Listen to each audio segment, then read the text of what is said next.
I've got Ryan Beale here with me now. Ryan is the CEO and founder of the Live Network. He has studied and written about the effect of social media on mental health. Ryan, what led you into that area of interest?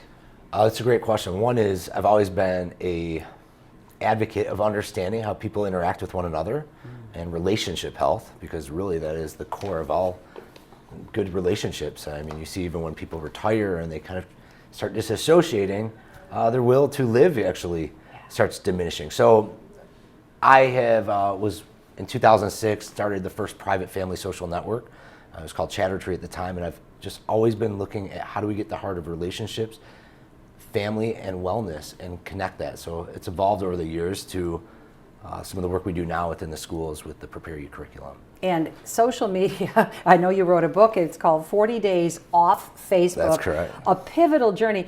And I got to say, it sounds like I ought to do it. It sounds like a great idea. Can students survive being off social media for any period of time? That's a great question. So one is, for me, I was doing it as a cathartic experiment because I was dealing with a lot of trauma in my life. Loss of my brother to suicide, just many traumatic events. Yeah. To answer your question, we do know that there is a direct correlation. So they used to say correlation does not mean causation between social media use and depression, anxiety, as well as suicidal ideation.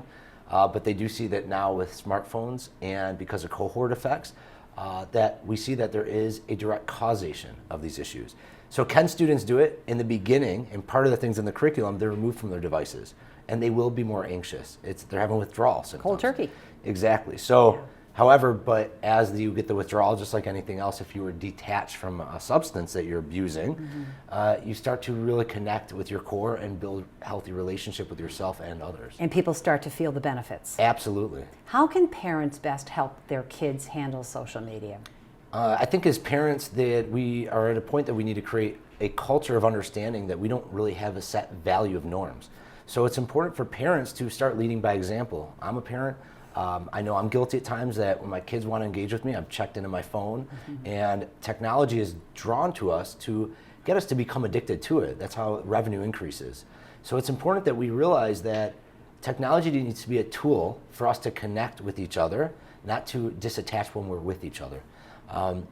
Somebody told me recently that their family member has a rule that at dinner, whoever pulls out their phone first pays for the dinner for themselves.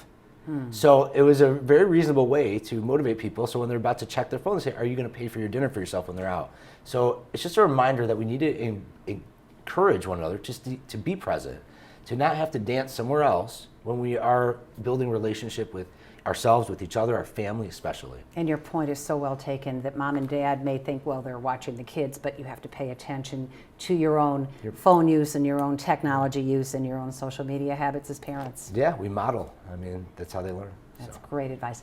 Thank you for being with us. Absolutely. And continue the great work. Thank you so much.